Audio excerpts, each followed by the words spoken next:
Secretos de la oración. La oración es trabajo. Se dice a menudo que la oración es la fuerza más poderosa del universo. Y no es una exageración.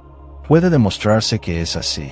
En esta era atómica, en que se están poniendo en juego fuerzas que hacen trastabillar al pensamiento y la imaginación del hombre, vale la pena recordar que la oración trasciende a todas las demás fuerzas. La razón está a nuestro alcance. La oración no pone en juego alguna fuerza del hombre o de la naturaleza.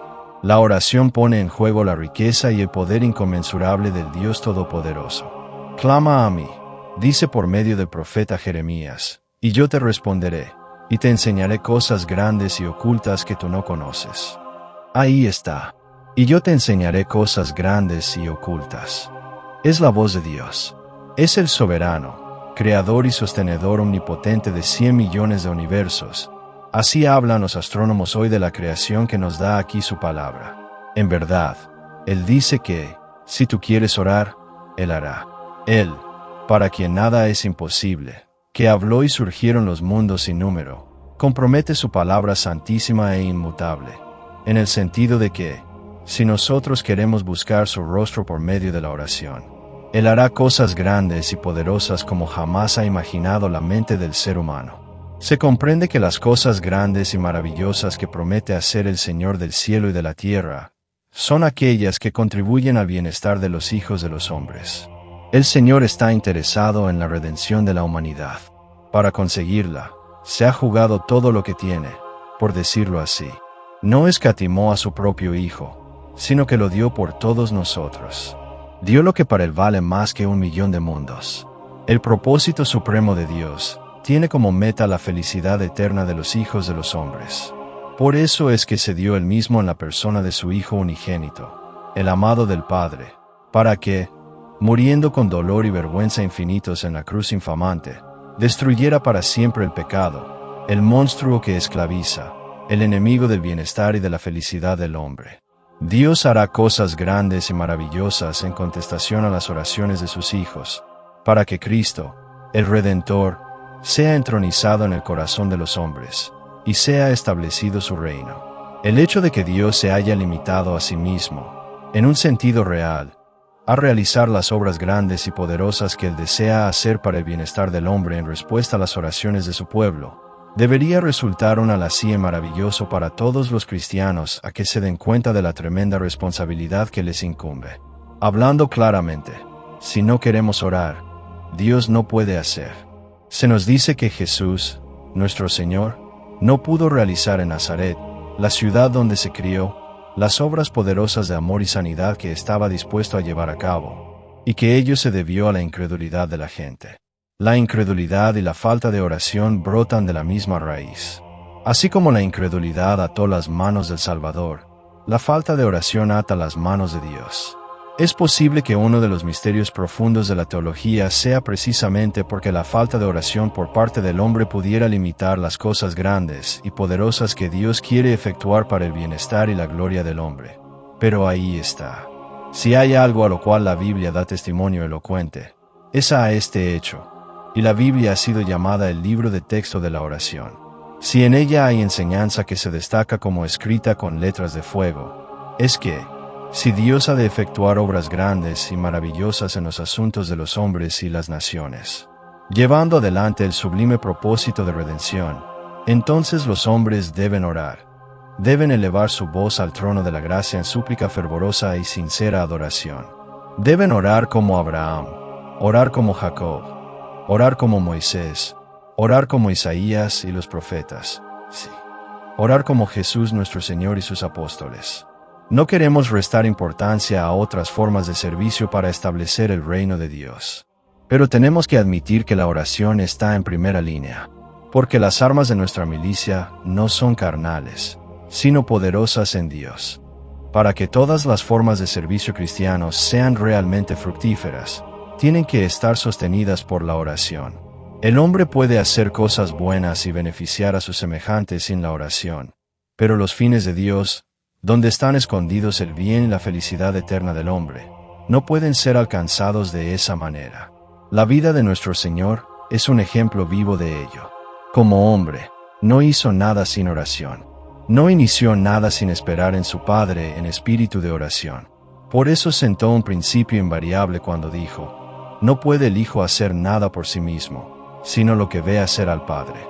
Para el Hijo del Hombre la oración era la respiración de su vida. Padre, dijo Jesús cuando estaba parado ante la tumba de Lázaro, gracias te doy por haberme oído. Yo sabía que siempre me oyes. Su palabra final en la cruz fue una oración, y se nos dice que Él vive para interceder por nosotros. La oración es el privilegio más grande que tiene el ser humano, y su gozo más preciado, puesto que por medio de ella mantiene comunión con su Padre Celestial, que es la fuente de la vida, y es también el medio más poderoso que el ser humano tiene a su alcance para triunfar. Ante ella todo lo demás se eclipsa, así como las estrellas ante el sol naciente.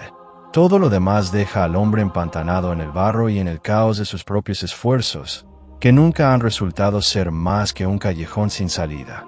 Todo lo demás lo deja como un débil barquichuelo en medio de las tormentas de la vida, sin timón, sin brújula y sin piloto. Si construimos sin la dirección que viene del Altísimo, que ordena todas las cosas para el bien del hombre de acuerdo a un plan divino y eterno.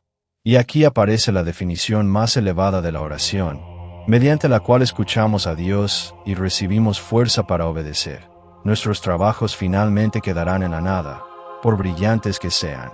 Solamente la persona que hace la voluntad de Dios permanece para siempre.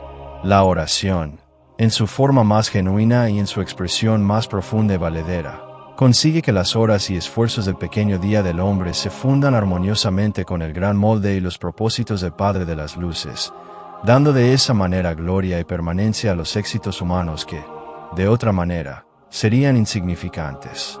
La oración es trabajo de un orden tan sublime que está mucho más allá de la imaginación humana. Porque cuando el cristiano ora, su capacidad de alcanzar y su poder de hacer bien se ven multiplicados 1000 veces, aún más, 100.000 veces. Esto no es exagerar, y la razón reside en el hecho de que cuando el hombre ora, Dios trabaja. Ya no se trata del mero hombre, aunque sin la cooperación del ser humano, el vasto motor de los alcances y de los éxitos espirituales carecería de bujía, por decirlo así. El hombre es quien pone en movimiento la riqueza del banco del cielo. El hombre es quien se funde con los propósitos de Dios y hace posible su realización. Es el hombre, más Dios. Pero, ¿qué más? Más aún, es Dios que liberta sus incomparables energías en favor de un factor decisivo, sin el cual la omnipotencia sería impotente, en cierto sentido. Recordemos a Moisés situado en la encrucijada cuando los hijos de Israel adoraron al becerro de oro, orando por ellos porque la ira del Señor se encendió y se propuso destruir a Israel. Escuchemos la voz de Dios cuando habla y dice: «Y busqué entre ellos hombre que hiciese vallado y que se pusiese en la brecha delante de mí, a favor de la tierra, para que yo no la destruyese, y no lo hallé. Por tanto, derramé sobre ellos mi ira. Con el ardor de mi ira los consumí». Presenciemos las proezas de fe.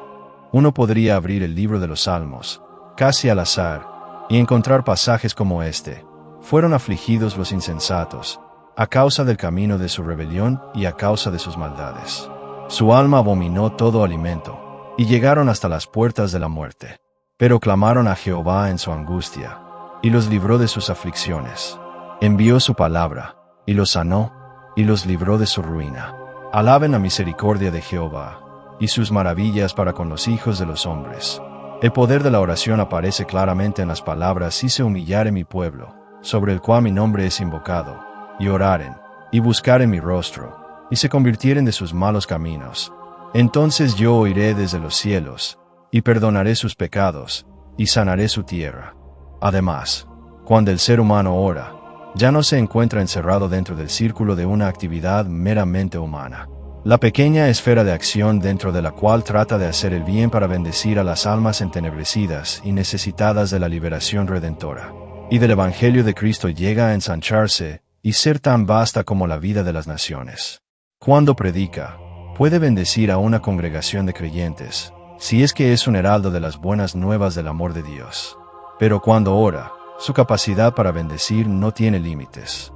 Puede orar, como se le aconseja que lo haga, por todos los santos, y bendecir, en consecuencia, a 100 millones de cristianos, sí, a todos los miembros del cuerpo de Cristo. No es Él, sino el Señor el que sostiene el universo, da a todas las cosas su virtud, y cuyo poder no conoce límites. Por medio de la oración todo creyente puede alcanzar los fines de la tierra y formar parte de un ministerio universal. La oración posibilita a cada cual para que abra su mano beneficiosa y grandemente dadivosa para que bendiga a muchas almas en tierras lejanas. Por medio de la oración puede desatar fuerzas que lleven redención a razas maldecidas por el canibalismo y la idolatría y la superstición y la desesperación que se hallan en continentes allende los mares. ¡Qué hecho estupendo! Jesús, nuestro Señor, en la oración sacerdotal, oró por todos aquellos que habrían de creer en Él, Cristo tu Salvador. Su oración abarca las edades. Del mismo modo nuestras oraciones pueden bendecir a gente que no ha nacido todavía. Estando sobre nuestras rodillas podremos empujar misioneros que vayan a los lugares más lejanos del paganismo humano, azotado por toda suerte de pecados. Podremos visitar todas las cárceles del alma y llevar luz a las almas que lloran en secreto, envueltas por la agonía de una noche interminable. Podremos visitar todos los prostíbulos del mundo y arrancar las almas que se consumen en las llamas de una vergüenza que no tiene fin, y llevarlas a quien perdonó todo, a la mujer que besó sus pies sagrados y los lavó con sus lágrimas, para que nadie crea que somos víctimas. La mies a la verdad es mucha, mas los obreros pocos. Por tanto, rogad al Señor de la mies que envíe obreros a su mies. Si permanecéis en mí, y mis palabras permanecen en vosotros, pedid todo lo que queréis, y os será hecho. Ven, dice Dios en realidad, dobla tus rodillas y llámame. Mientras oras, yo haré. Comprometo mi omnipotencia. A veces no verás el cambio inmediatamente, aunque habrá casos que yo contestaré antes que mi pueblo clame. Si el hombre quisiera solo creer y esperar, todas las cosas le serían posibles. Hasta el curso de la historia puede ser cambiado, porque para mí no hay nada imposible. Y el tiempo y el espacio no son barreras para Dios. Él puede operar inmediatamente en el corazón del hombre, y en todas partes. ¿Acaso el Salvador, cuando habló de la venida del Espíritu Santo, no dijo que Él convencería al mundo de pecado? ¿Y no se nos ha dicho que la voluntad de Dios es que nadie se pierda? ¿Y no está escrito que Cristo Jesús es la propiciación por los pecados de todo el mundo? Cuando los hombres se arrodillan y claman a Dios, en cierto sentido son tan poderosos como el Todopoderoso. No queremos que se nos entienda mal. No queremos ser irrespetuosos. Decimos solamente lo que Dios dice en su santa palabra. Clama a mí, y te responderé, y te enseñaré cosas grandes y dificultosas que tú no sabes. Ora, dice el Todopoderoso Dios, y yo haré. Si algo pidiereis en mi nombre, yo lo haré. Invócame en el día de la angustia, te libraré, y tú me honrarás. Porque para mí no hay nada imposible. Vuelvo a repetir las palabras de las Sagradas Escrituras, donde el Señor dice, y busqué entre ellos hombre que hiciese vallado y que se pusiese en la brecha delante de mí, a favor de la tierra, para que yo no la destruyese, y no lo hallé. Por tanto, derramé sobre ellos mi ira, con el ardor de mi ira los consumí. Hice volver el camino de ellos sobre su propia cabeza, dice Jehová el Señor. Entonces lo haré libre y todo será concedido. Amén. Desde ahora, me ayudarás dando me gusta a esta oración a Dios. Compartirás para que la palabra llegue a más corazones angustiados. Saludos y bendiciones, nos vemos pronto.